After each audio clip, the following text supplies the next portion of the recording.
Good afternoon. My name is Wayne Arden. I am Vice Chair of the Sierra Club New York City Group, and we are thrilled to be here working together with SUNY to have a very informative and interesting panel discussion this afternoon about a specific bill, but also more generally about climate change in New York State. And with that, I would like to introduce to you Carter Strickland. Carter is the first Chief Sustainability Officer that the State University of New York has appointed. He is Director of Climate Actions for SUNY, and Carter has agreed to make some introductory remarks about SUNY's efforts and climate change, the climate change challenges that we in New York are facing.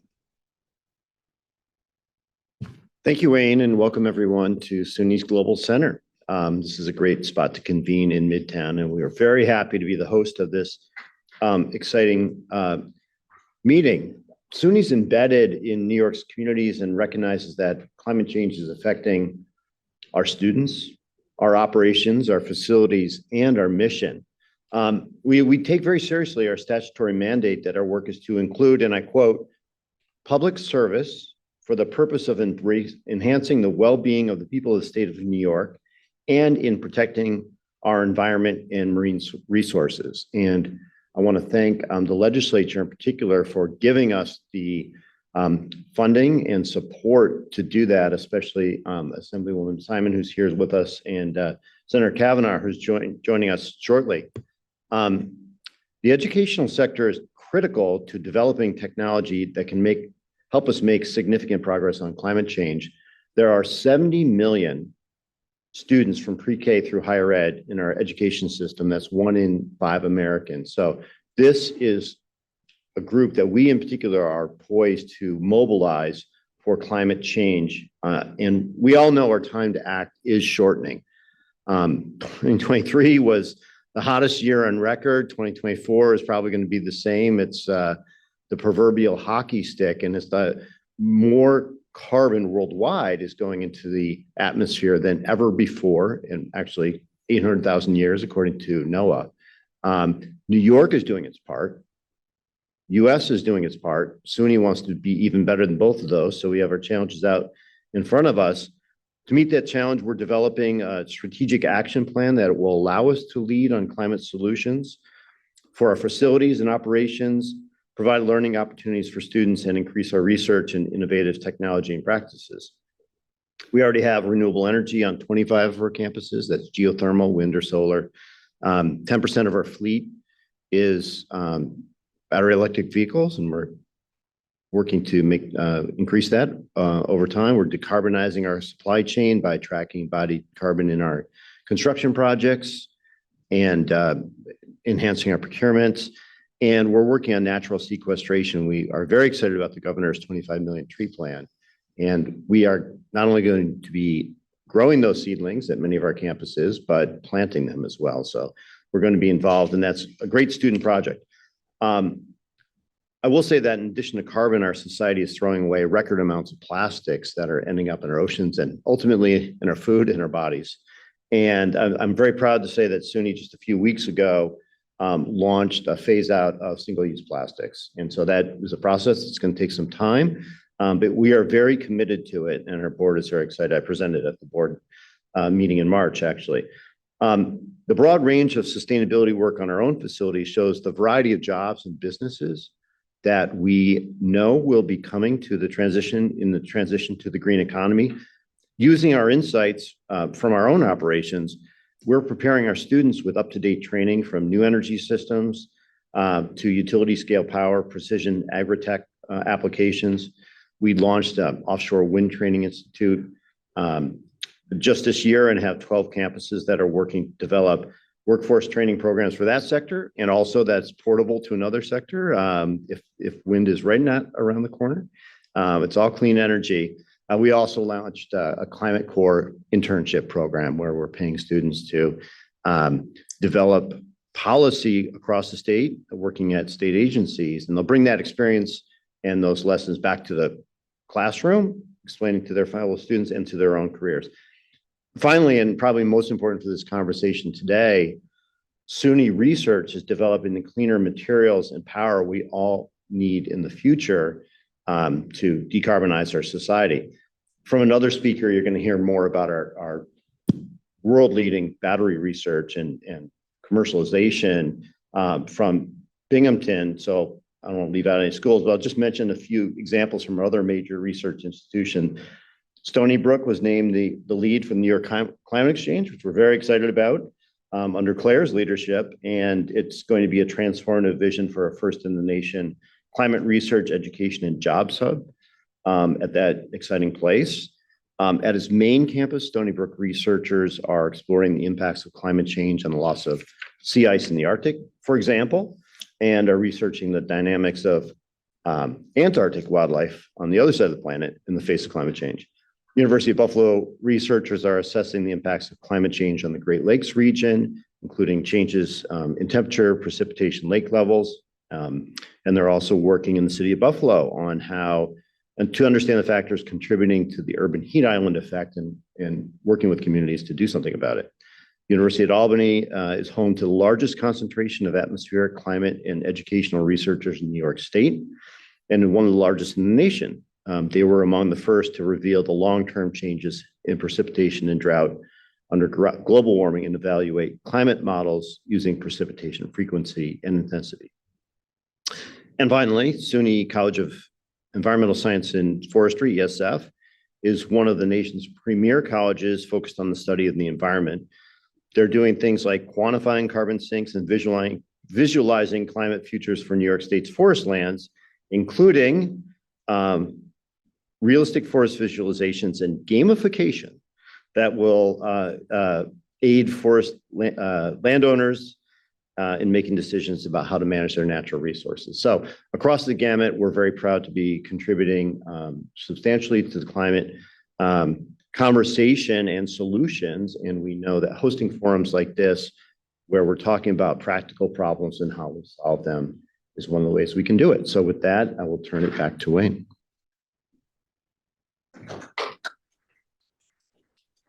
Thank you, Carter. What I'd like to do now is to introduce the panel and then set the stage a little bit about the bill that we'll be talking about and some of the themes of the bill. So sitting in front of me is Assemblymember Joanne Simon. She represents Assembly District 52 and is a sponsor of the bill in the Assembly. 52 includes a good chunk of northwestern Brooklyn. That's the Navy Yard, downtown Brooklyn, Carroll Gardens. So I'm happy to say that Assemblymember represents me. That's where I live, extending into parts of Park Slope. Senator Brian Kavanagh will be joining us soon. He represents the 27th Senate District, which is almost all of Manhattan south of 14th Street. He's the sponsor of the bill in the Senate. Then I have sort of to my stage right, representing Planes, because we affectionately call this bill the Planes, Trains, and Boats Bill, Jeff Engler. He is founder and CEO of Wright Electric. Wright is one of the most ambitious aviation startups in the United States. Wright chose to found their business in New York State. Their facility is in Malta, which is not far from the Albany airport. Wright has won contracts by NASA, the US DOE, and the US Army, and is working on a 100-passenger electric plane called the Wright Spirit. To, again, going further, stage right, Scott Sharon. He's the Chief Commercial Officer of Alstom. Alstom is a very famous global company, and Alstom represents the zero emissions train industry, and more specifically, commuter train industry on the panel. Alstom's an industry leader in green mobility and is leading the way to decarbonize the rail industry globally. And Alstom is especially important to employment in New York State. Alstom has manufacturing plants in Hornell and Plattsburgh, and has manufactured subway cars for the EMTA, for the San Francisco's BART system, and is contracted to deliver the new generation of Acela trains for Amtrak, which I'm especially looking forward to. Then to his right is Claire Newman, President and CEO of the Trust for Governors Island. And I think Claire has multiple important perspectives today. One is as a buyer of zero emission ferries or near zero emission ferries.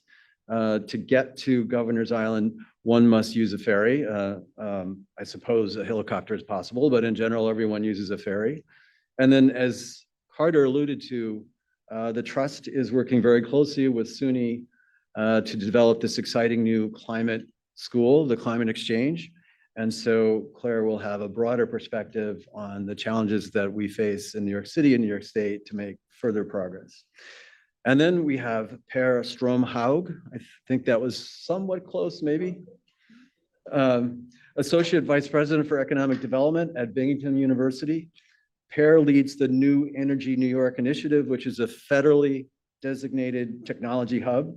And he's the CEO of the National Science Foundation funded upstate New York energy storage engine.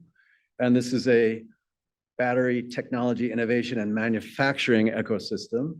I think this is very much apropos for today. In the news, President Biden is in Syracuse today announcing a $6 billion investment shared between New York State and Idaho with Micron, which is a semiconductor company. So that's the panel, our august panel to talk about this bill. And the bill is A2246 S2966 for those of you that are following online, which we affectionately call the Planes, Trains, and Boats Bill. And the core idea behind the bill is that we're making technological progress more rapidly than what was thought only a few years ago. When New York State passed the Climate Act, or more formally, the Climate Leadership and Community Protection Act, these three segments were not analyzed in much detail. So not many emission reductions were attributed to them. But because of technological change, we can indeed make progress now. And so the last deadline of the Climate Act is we're aiming to achieve an 85% reduction by 2050 versus 1990. So the aim of this bill is to increase the probability that we indeed succeed. And if you look at emissions globally, aviation is about 3% and rising. That's a very large percentage. Ships and boats are about 3% and rising. Trains are smaller, 0.6% according to thereabouts. But in the US, most trains are still diesel powered, so we can make progress there. So what I'd like to do now, I'll briefly describe very quickly the content of the bill, and then we'll dig into it. In aviation, there are a few stipulations. The bill basically prepares New York State for the advent of electric airplanes by asking airports to use only zero-emission ground support equipment by 2030. It offers some grants to flying schools and clubs to get ready to install charging infrastructure. It asks NYSERDA to study how to provide on-site power at airports, given that airports have a lot of land. JFK Terminal 1 and Terminal 6, for example, the new terminals the Port Authority is working on, they will have solar power installations. And then lastly, it's about how we can increase using sustainable aviation fuel for long distance flights. In trains, there's one major stipulation, and that is that by 2035, the MTA should have a zero emissions fleet. And that includes the work trains that New York City Transit uses that rely on very, very old diesel engines. In boats, there's several stipulations. Probably the signature one is that publicly funded ferry systems starting in 2030 should buy only zero emission vessels. There's a clean boat rebate to help encourage consumers to buy zero emission boats. And New York State has a small but non-trivial boat building industry. It will help that industry. There are boat builders in the Lake George area and the Finger Lakes and on Long Island. It asked NYSERDA to look at how can we decarbonize the Hudson River and the canal system, doing what the Netherlands is doing now, and that public vessels in 2040 should be either zero emissions or near zero emissions in New York State waters. So that's the gist of the bill. And I'd like to turn to you, Assemblymember Simon, and talk about some of the issues with the bill. There was a headline in the Wall Street Journal from a little while ago on April the 9th saying, Biden is spending $1 trillion to fight climate change and voters don't care. But less than a year ago, we in New York State experienced the worst air quality we've ever experienced. Across the state, air quality reached as high as 400 on the Air Quality Index, which runs from 0 to 500 due to the fires in Quebec. So how do you compare these two different statements? When you speak to constituents, what are they expressing related to climate change? I'll swing it around. So So, thank you. Among the things that people talk about the most, I think, besides the fires, people remember those fires and the way our skies literally turned orange. And that was very impactful for people. People had difficulty breathing, and you could not miss it. I think one thing that happens with the public is that it's very easy to get caught up with your life and not realize that something is going on, and then something smacks you in the head and you go, oh my gosh. And that happened with the fires recently. But the other thing that we hear about in my district, and I also have a large, flood zone area around the Gowanus Canal, and that is rain, excessive rain. And as you may have noticed, we've had a lot of flooding in the city. Our city infrastructure is hopelessly outdated in that regard. We can only handle 1.75 inches of rain in an hour. We're getting 3 often enough, and occasionally 5, which is what happened last year in September. And so people are very aware of flooding. That is a big issue for people in my district because of flooding in their basements, right? Because of raw sewage in the Gowanus Canal, all those kinds of things. So people are very aware of that, and they're increasingly aware of environmental justice issues. So while we do have a lot of people concerned about carbon and those carbon emissions, in reality, a lot of times people don't see them as being those things that kind of link people together. And so the environmental justice movement, people are talking about it now differently than when I started doing it 25 years ago. So it's really on the tip of a lot of people's tongues. So that's good.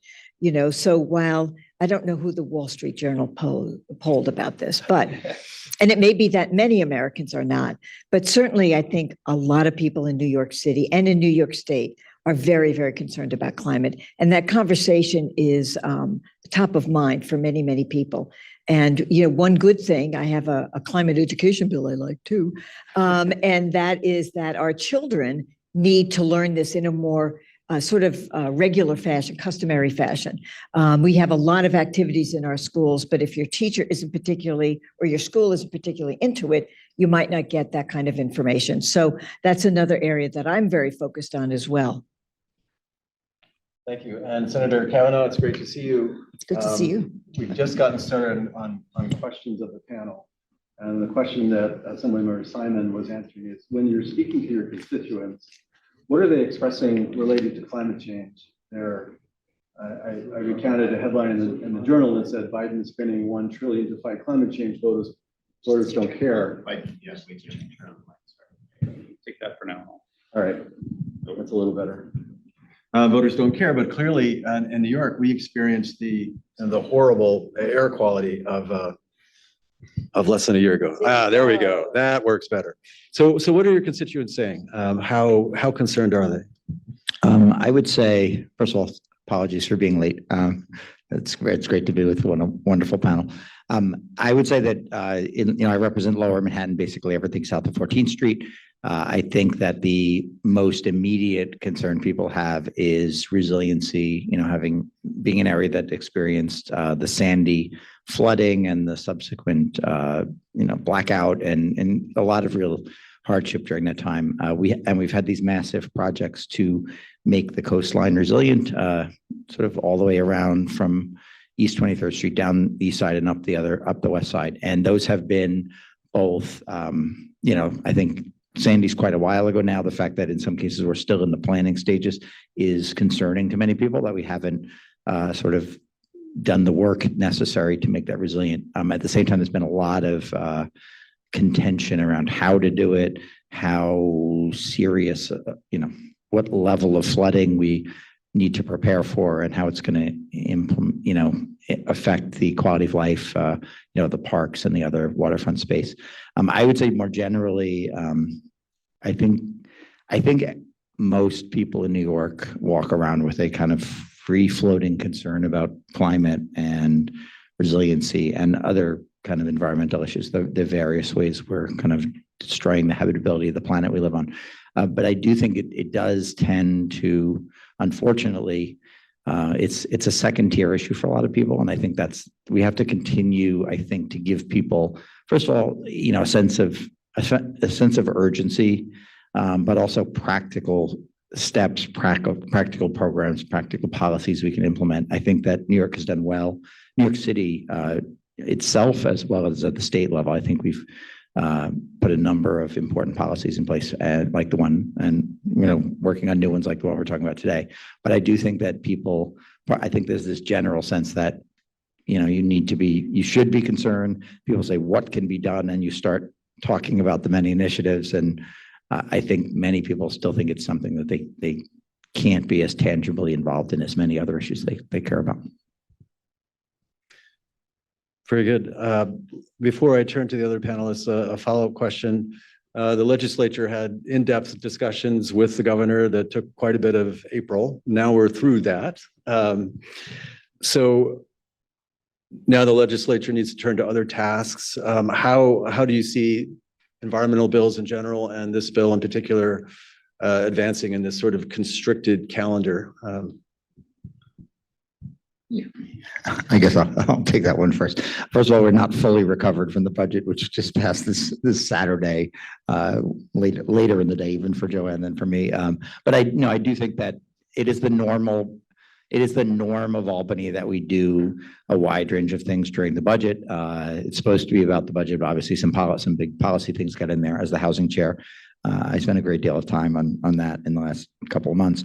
But I think that people are going to be ready to shift gears. We have a bit of a break because of some holidays right now, but we'll be back in session in about 10 days. And I think we're ready to move on major initiatives. And the environmental stuff was not, there were a couple of key elements of the budget that related to the environment, but I think there's a lot of understanding that that's an area where we really have to delve into.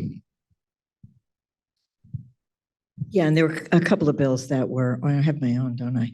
A couple of bills that are double miking, that were very top of mind for people, some of which would have been great to get passed in the budget, but don't have to be passed in the budget. So there are some things that we have a commitment to continue working on, trying to figure out a way to do that. One of the issues that I've talked about as well incessantly is how much we are funding fossil fuel industry through economic development programs. And if we just stopped giving them tax waivers and subsidies, that would make a big difference, right? And some of that goes to fuels like bunker fuels and things that are really heavily polluting, and airline fuels and that sort of thing. So these things all hang together. And so one of the biggest challenges, I think, legislatively is obviously there's a federal role for a lot of these kinds of bills, including this one. But also is that, it's almost like a whack-a-mole. If you're handling this issue, are you missing that other one that's going to pop up? And so a part of the juggling this is figuring out, what do we do? How do we do it? How do we make sure that we don't undo something by letting something else go? Very good. Now let's dig into the transportation segments a little bit, and we'll start with planes. Jeff, there's been a sort of a magical number in the press for about 10 years of how dense battery energy density needs to get before an electric airplane can work. And that number is 500 watt hours per kilogram. And that has occurred. There's a company in Colorado called Amprius. They have announced that they've achieved that target. It's been independently verified. They've announced contracts with electric airplane companies, haven't identified the companies. And as evidence of how fast this whole industry is moving, the other New York champion that was alluded to before, Beta Technologies, we sort of share them with Vermont. They do their flight testing up in Plattsburgh, and they have their manufacturing in Vermont. They conducted an all-electric flight, 387 miles, all within New York State, from Jamestown to Plattsburgh. That may be the longest all-electric flight in the world so far. Now that's with a test pilot. It's an 6-person aircraft, so it's one person, not a full load of people. But it gives you the sense that this is imminent. This massive change is imminent. So, Jeff, you're working on some really impressive things. You've announced you're working on a battery doubling the 500 level to 1,000 watt hours per kilogram. And you're working on potentially a plane to carry 100 people, all electric flight. So tell us where you are in that journey.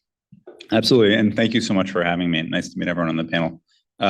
So just to start with a problem, people think their carbon footprint might not be so bad because they let's say live in a small home, they live in a city, they take the train to work, they eat vegetarian.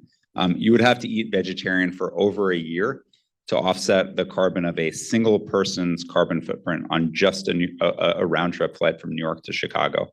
So if you imagine the number of flights that, for example, people in the Sierra Club might be taking internationally per year, it's flying is far and away the worst thing we do for the environment. The New York Times calls it our biggest carbon sin for that reason. So that's the bad. The good news is that there's a lot that can be done to reduce the carbon footprint of flying. We're working on the segment that's the largest chunk in the industry, covering about 25 to 50%.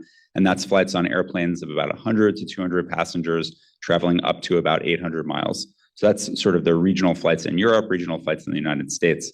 And we think that with work that we're doing with NASA, the US Department of Energy, we can initially start by hybridizing those flights and then eventually making them all electric, just like the automotive industry that started with hybrid cars and now is moving to fully electric. We're really thrilled about the work that we're doing in New York. The nice thing about doing technology development in one area is that then that tends to be where production happens. So if you do tech development in New York, we're hoping that we will then build large production facilities in New York as well. The issue is just, there's a lot of focus all around the United States. And so staying in New York, it's hard, and we want to make sure that we're able to do so. So being on this panel and something like the bill that was just put out is a really great way to show the United States and the rest of the world about the priority that New York is placing on reducing the carbon footprint of these very hard to decarbonize industry segments. Let me follow up with one thing, the Right Spirit, which is a project I think you announced maybe a year or two ago at a COP conference, right? How is that coming along? It's doing great. So actually just today, we just announced that we've begun the development of a propulsion test stand for our electric jet engine system that would power that airplane. So just for a little bit of background, 98% of the carbon footprint of the aerospace industry is for airplanes larger than 100 passengers.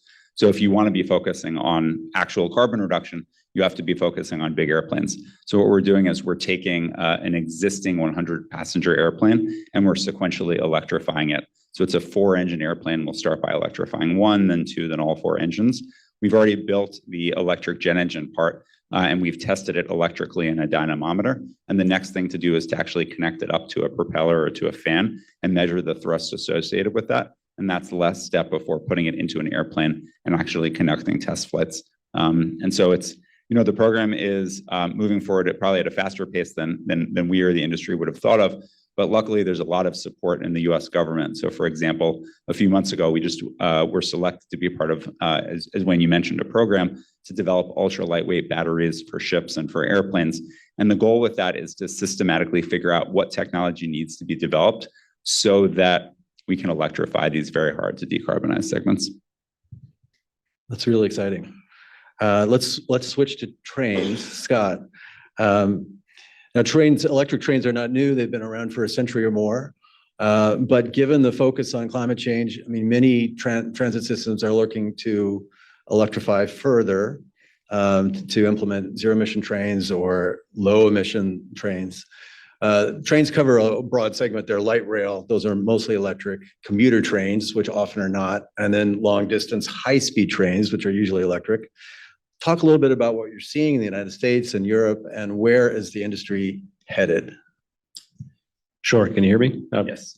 So Wayne, I want to thank you and the Sierra Club for having Alstom here and the rest of the panelists. Really good discussion. So rail is an interesting segment because people don't think of it as a leader in electrification. But if you look at, electric cars today and, you look at the electric motors, you look at the propulsion and the drivetrain, that fundamental technology has been deployed in trains now for decades. And what we're starting to see it at scale. The thing about the US is right now we only have about 2% of our rail network electrified. Compare that to Europe, it's about 60%. If you look at the New York City passenger rail network, which is really interesting, the MTA is 95% electrified. 80% of the metropolitan New York region passenger rail is electrified. It doesn't mean there's not more work to do, but New York has been a leader in this space now for a very, very long time. So how do we get the rest of the country there? It really is the question. And the challenge is, how do you deploy the infrastructure to feed the electricity to the trains that need them? And the cost of, putting in those power lines or putting in that electrified system has been a huge barrier. And the US is a very large landmass country. There's a reason why the US has been much slower to adopt than other European countries in particular. And so what we're seeing is innovation where you're moving the power source from the overhead catenary or from the third rail that's feeding to putting the power plant electrically on board the train. So you're starting to see batteries, you're starting to see hydrogen, and there's a movement in that direction. We're delivering battery-powered and hydrogen-powered trains in Europe today. We ran a train in Quebec last summer that was fully hydrogen-powered, running it all summer long, moving passengers. And we're talking with multiple customers right now about how to electrify with batteries or with hydrogen trains. And the thing that's really interesting in driving some of it is, if you look post-COVID and you look at commuters, which you mentioned in particular, the work from home patterns have changed. The idea of people living in their bedroom communities and traveling in and out of a city, right, each day for work doesn't really apply anymore. And so as a lot of these commuter networks are trying to redefine themselves as these regional rail systems that move people around differently than they used to, the MTA, for example, sees more ridership on weekends now than they ever have. They're looking at how they apply this battery technology and potentially hydrogen technology. And so it's promising, the technology's there. It's just a question of the will and the investment to get us there. Yeah, and I should say that the bill is agnostic about which technology gets deployed. It's defined as zero emissions. I counted this morning I came up with at least 7 European countries that are deploying battery electric trains. And that's really, you alluded to it, that changes the financial equation for a transit authority, because the infrastructure costs are so much lower. Yeah, you have to deploy charging infrastructure at probably the beginning of the route, at the end of the route, maybe top it off in the middle somewhere, but you don't have to install those overhead lines or third rail. There are 2 transit systems I'm aware of that have talked about it. Chicago has said they're about to buy one and at least have a pilot going of a battery electric train. Boston has said, we don't want to be first, but maybe second. From a New York State point of view, it's important that we get going, because if we get going, then maybe those jobs will happen here. What are you hearing when you're talking to your customers, the transit authorities, about this new approach? There's a challenge, and I would imagine for all of us, whether it's rails, trains, or boats, where it's tough to be an early adopter in this space, because when people show up, they're relying on this infrastructure to work. There's no burn-in phase. There's no early adopters. You have to work day one. And so getting to a level of maturity and robustness of the technology and in the rail space, and it's not unique. I mean, you guys see it with boats and planes as well. They're very harsh environments, a lot of vibration, very tough duty cycles. And how do you ensure that you have the reliability?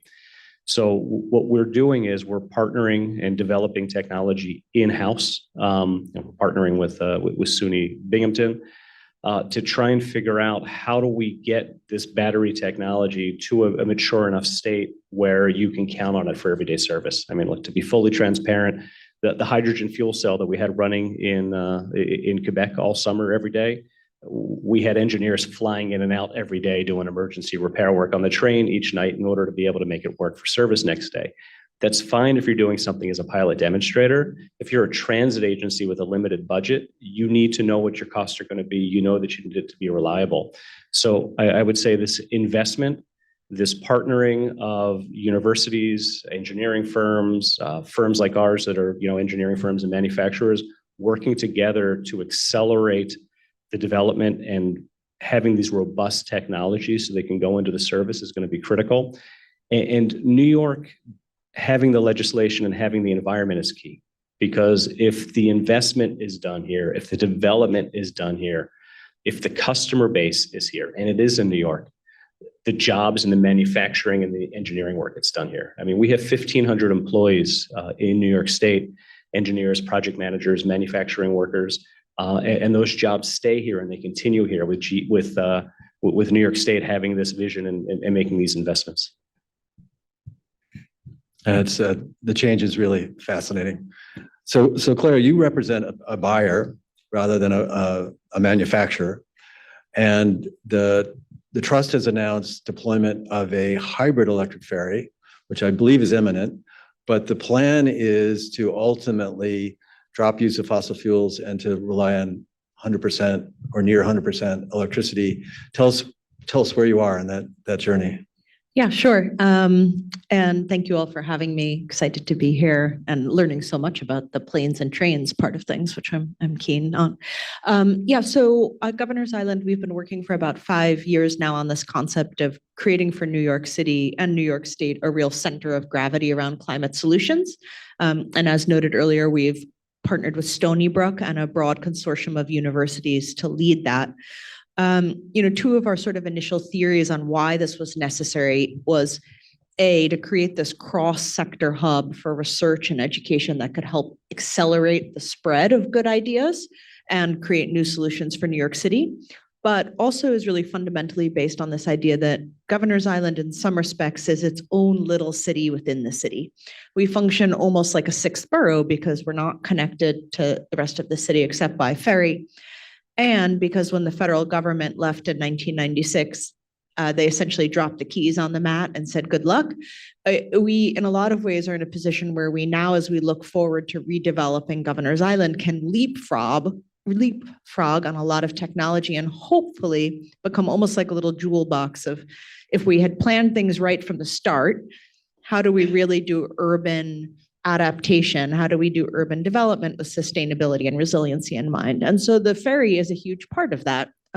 Much of our carbon footprint comes from operating a boat we have called the Corson, which dates to the 1960s and runs on diesel. And it needs to be replaced for a lot of reasons, but one of them is its efficiency. And so as we plan for that boat, and the technology is changing so quickly all the time, obviously, at that point, for such a large class of boat, really hybrid was the only option available. But during the design phase, we thought to ourselves, well, let's make sure that when the technology is ready, we're able to flip a switch and go fully electric. And so the boat was designed to accommodate the full battery load required for fully electric, which for us is about capacity of 800 kilowatt hours in the battery storage. And now we've been lucky enough to receive a grant from the federal government for about $7.5 million that will enable the island to install the rapid charging infrastructure. And I think it will be the first rapid charging infrastructure in the city. There's one in development in New Jersey.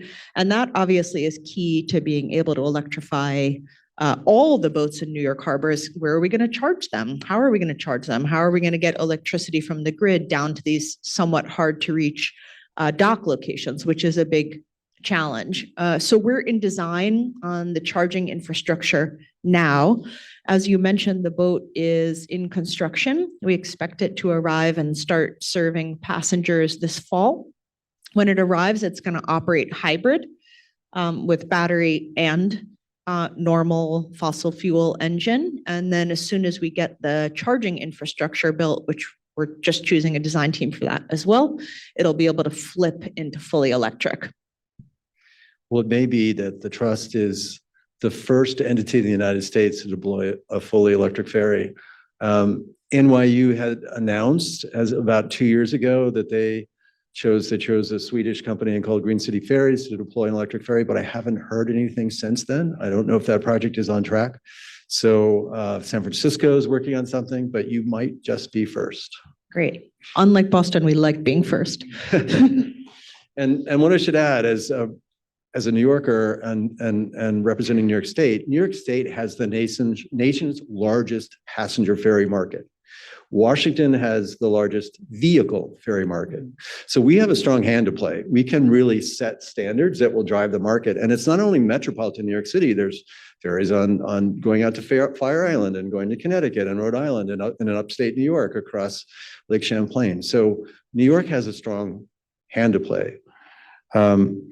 Have you been doing, is this the only ferry you'll need? Will you need more? And have you been evaluating what the market has to offer? There are now multiple vendors of zero emission ferries.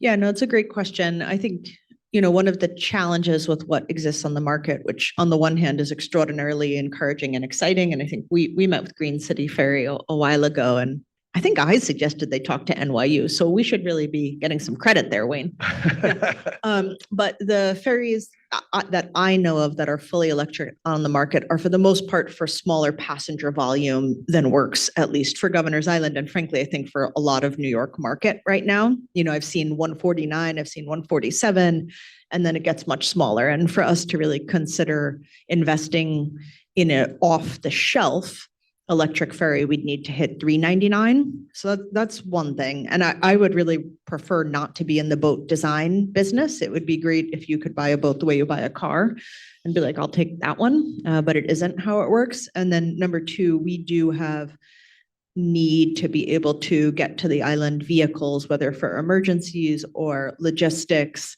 in addition to passengers.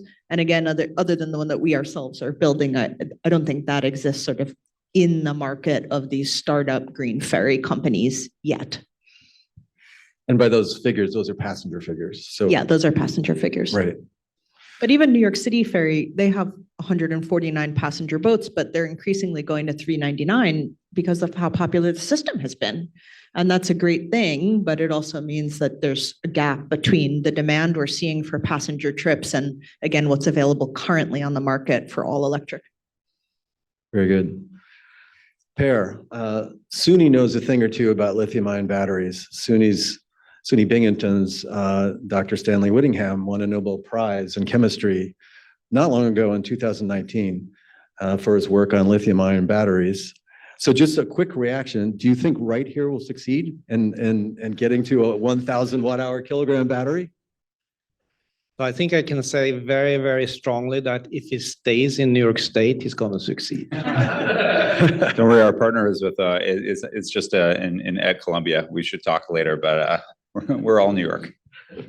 So talk to us a bit more about the New Energy New York initiative. I wasn't aware of this initiative. I think many of the people in the audience may not be. So tell us a little bit more about it. Yeah, so this came out because of COVID. You know, the government put up a lot of funding for initiatives to find out, or that will help us to withstand new crises like COVID. So, you know, whenever that hits again, how can you build resilient communities that can withstand that kind of crisis?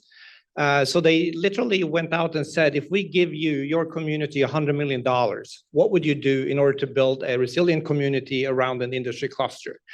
And when we looked at that initiative, which is, you know, something I never seen before, we had, as you said, the inventor of the lithium-ion battery at Binghamton University. We have a lot of resources in New York State when it comes to battery research and assets, when it comes to battery testing, development. That's something that NYSERDA has been promoting for 20, 30 years. New York State's been a lot of very extensive climate goals, storage goals, decarbonization goals, probably, you know, leading in the nation alongside, you know, California, a couple of others.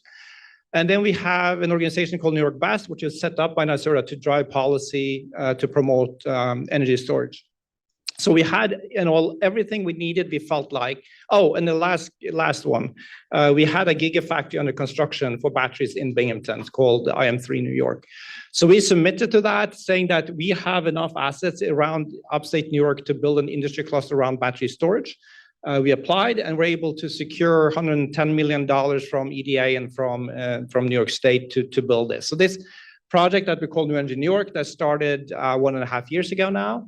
It has 16 coalition members, as we call it. It involves a lot of different partners. And the reason for that is, one, we want to build assets that help develop and batteries. So the history there, as you probably know, is that we do a lot of innovation in the US.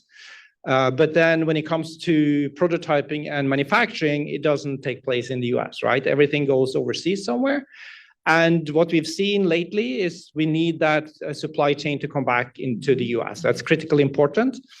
So we want to build assets that helps do that. And one of the things we're building is called Battery New York, which is that like a large scale prototyping manufacturing center between that prototyping stage when you come out of the university lab and the gigafactory. So in between there, you need to scale.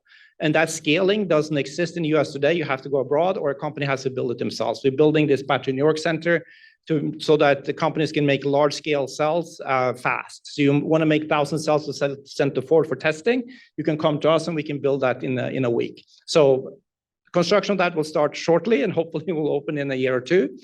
But around that, to build that supply chain, we have also a project to build a supply chain around battery manufacturing. We have a large workforce development project because without the workforce, you can't do this. We need to train people.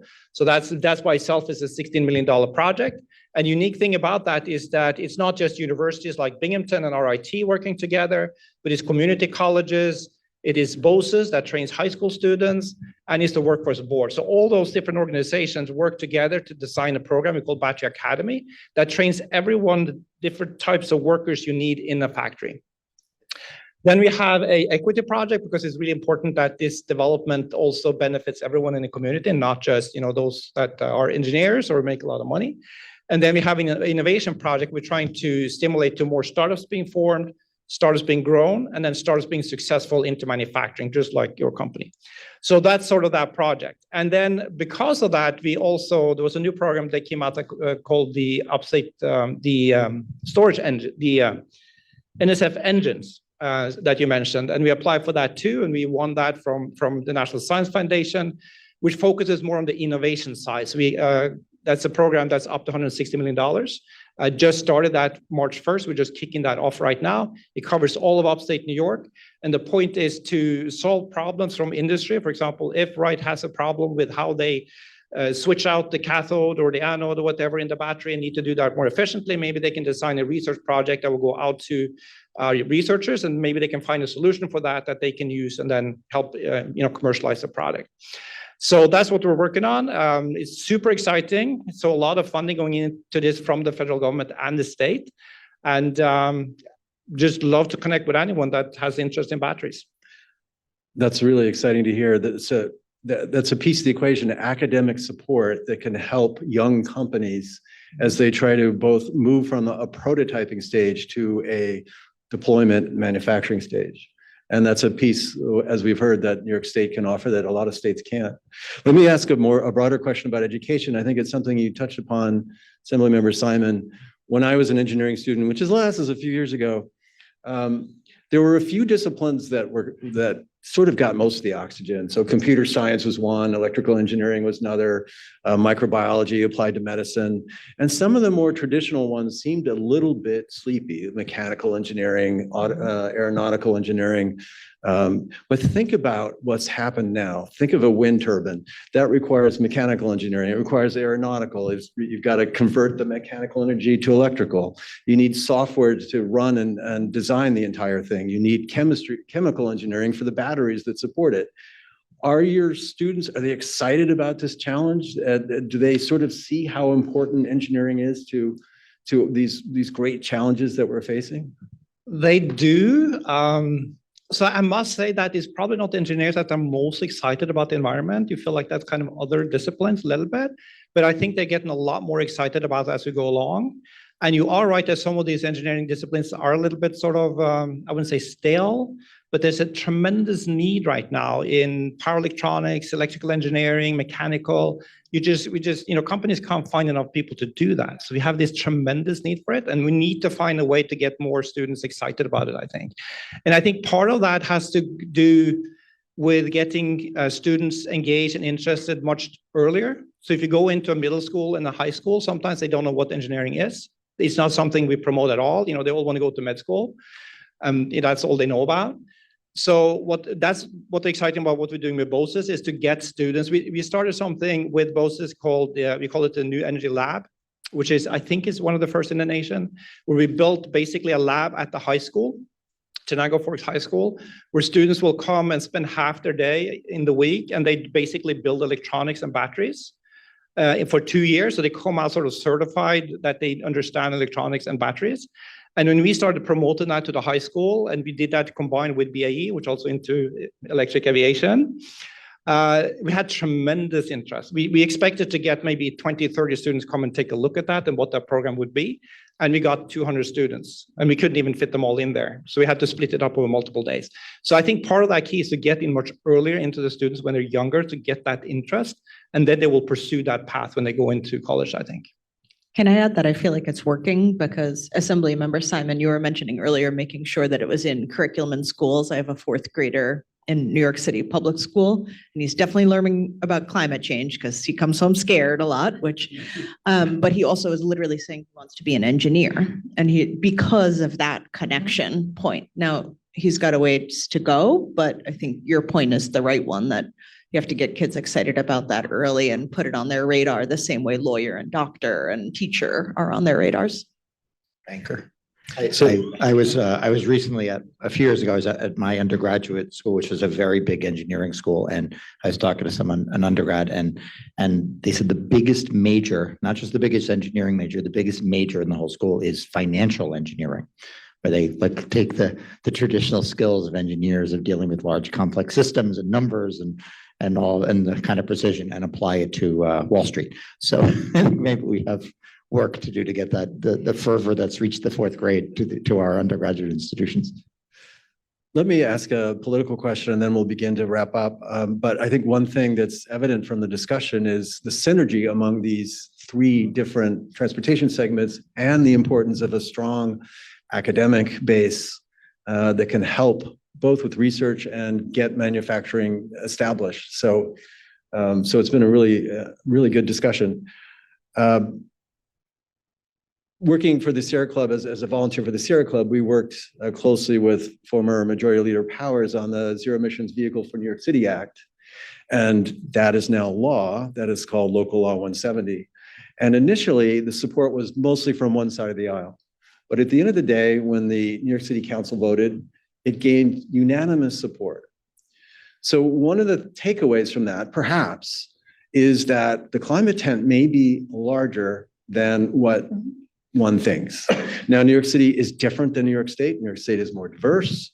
But having said that, and perhaps my hope is a little naive, but this bill has the chance to appeal to constituents and legislators from upstate and downstate, from rural areas, from urban areas. I like to describe it as a job creation bill that has the great virtue of reducing emissions. Do you think this theory, this hypothesis has legs? Do you think that the climate tent can be larger than what some people think? I think it has to be. I think that, when we were talking about the different areas of engineering, it takes a village. It's kind of the whole mishpoka air has to be involved. And it is very intersectional. And I think that in order for this to happen, it needs to be intersectional. But I do see throughout the state, and these are colleagues from all kinds of communities, they're worried about electrification if they're live in a very cold area where there's a lot of mountains that, the school bus issue is a huge issue for people. But mostly it's because, they don't want kids to be stranded. They want to make sure that it's reliable. So they're concerned about that. They're concerned about the cost of that. And so they sort of, some people are leaning towards, more traditional modes. But in the farming communities, for example, are very environmentally conscious, right? So there's a lot of interest, and they're interested in, vehicles in their farms that are going to be, zero emission, et cetera, et cetera. So I think that there's actually, one of the issues is identifying what the people's concerns are, and then finding ways to address them by saying, we actually are able to do that now, or here's how we can do that. And if we know what their concerns are, then we can design around that. We can find solutions for those things. And so I think greater communication about all of this is also very important. I don't know much to add, just to echo something Joan said, which is really persuading people that things that are new, there's a perception that we're doing this we're making these kinds of changes, we're passing these kinds of laws, we're changing the standards for what, I mean, it's fair to say what people would perceive as ideological reasons. Like the left has become persuaded that we need to do something, and it doesn't matter if it works. It doesn't matter if it's, we had a lot of debate during we passed the statewide All Electric Building Act, which I had introduced, it took a couple of years, but a lot of the debate was around, you don't appreciate that people are going to freeze in their homes, convincing people that heat pumps can actually work in cold climates, even though there are many cold climates around the world where they're working just fine. So I think with something like that, I think people who know very little about all of this know that that some things are more difficult than others to electrify. And I think the kinds of things we're talking about in this bill, I think if even people have a cursory awareness, they've heard that, planes go along, and planes and boats in particular go along with like large scale farm machinery as something you want to be really careful not to impose mandates that where the engineering is not going to be there. So it is going to take a lot of work from folks, from buyers of ferries and engineers and academics to persuade people that this is serious.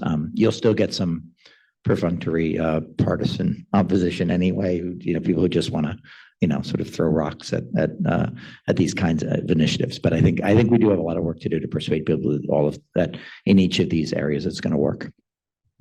Yes. So Wayne, if I could answer that question. So I've spent a lot of time in Albany. I've spent a lot of time in Washington on public transit, mass transit, public policy. And you could swap, you should invest in public transit because with you should invest in climate, right? Because. Mm-hmm. And what I found is there's an adage, right? Where you stand on an issue is based on where you sit. And so it's important when you're talking to people, you understand where they sit and how that issue affects them. And jobs is central. It applies to everybody, but you'll talk to some people, they want a cleaner environment. You'll talk to some people, they'll want resiliency, right? The important thing is think about what you're trying to accomplish. Think about who you're talking to and whose support you're trying to get and how it benefits them, because it does. And if you can find that angle, you can cross that bridge, there's nothing that'll stop us. I think that as long as you do it right, economics makes sense, right? If you look today, I think the state that deploys the most renewable is Texas, right? Because economics makes sense. So if you do it right, that works. And when you start that, you can't go back either. So if you look at a country like Norway, for example, more than 90% of the car sold are electric, fully electric.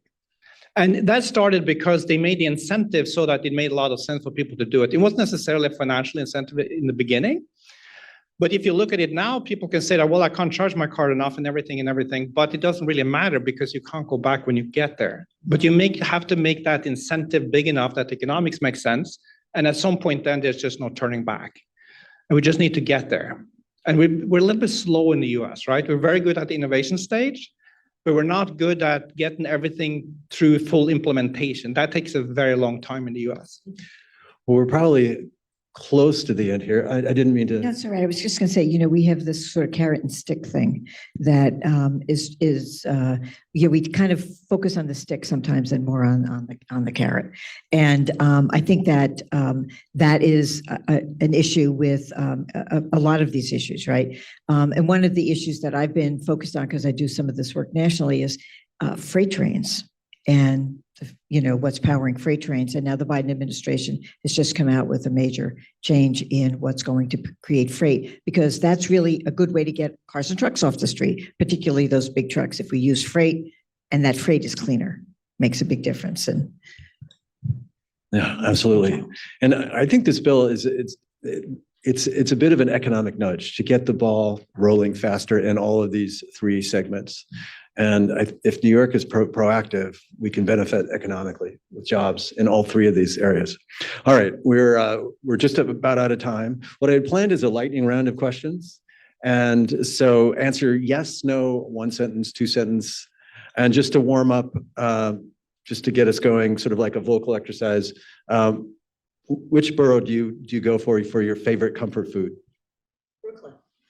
I'm only allowed to say Manhattan. So Brooklyn. Brooklyn. What's a barrel? I looked it up before. Manhattan, because it's the only one I typically go to. I need to get out more. Manhattan for Joe's Pizza. Okay. Good choice. For me, it has to be Brooklyn. All right, so a little bit more difficult now. So the FAA is considering applications for the certification of electric aircraft. In which year will the FAA first certify electric aircraft? 2024, 2025, or 2026? I would describe the spread as 2024, maybe a little early, 2025, midpoint, 2026, maybe a little later. 2024. 25. 25. I'll go with 25 too. 24. 24. Before or after the election? Exactly. I would say 25, but I had a little bit of inside knowledge in that. I asked Beta Technologies how they would answer that question. They said 2025. For the fixed wing aircraft, 2026 for the vertical takeoff and landing aircraft. All right. In what year will it be possible to take a zero emission train from Manhattan to Montauk?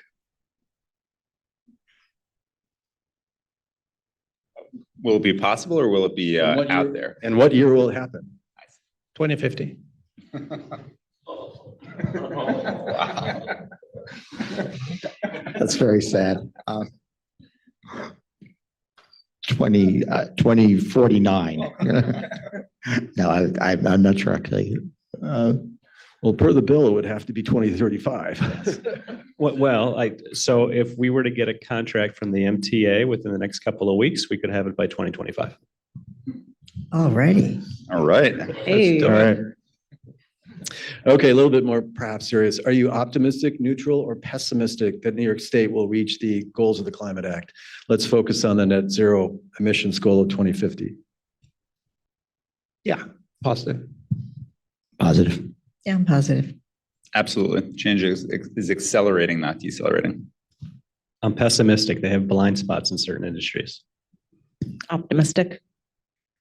All right. Two more to go, then we'll call it a night. Will humanity succeed in limiting the temperature increase since the industrial age to an increase of 1.5 degrees C? Keep in mind the UN has these two measures. One is 1.5, the other is 2. The objective has been to limit it to 1.5, but some are saying that opportunity may be slipping away. Do you think we can still do it? No. 1.5 or 2. I think 1.5 is looking very challenging without major, as yet unidentified technology. I agree. Agree. Not qualified to answer. I also agree with 2. Yeah, I think the pathway to 1.5 is very narrow. All right, last one. And I asked a variation of this at an event for New York City Climate Week, but it's very, very germane, so I'll ask it again. This relates to how our society works and how we can get ideas adopted and make progress. Will American democracy be stronger, about the same, or weaker after November the 5th? I believe it will be stronger. I have to. Stronger, and hopefully that strength will carry into January as well. Yeah, right. I think the same. Agreed. Stronger, no choice. Agreed as well. I agree. And with that, we'll close it for today. Thank you so much for participating in this panel discussion. It's been terrific. And I hope we've given a little bit of visibility to the bill and we can make further progress. Thank you. Thank you very much.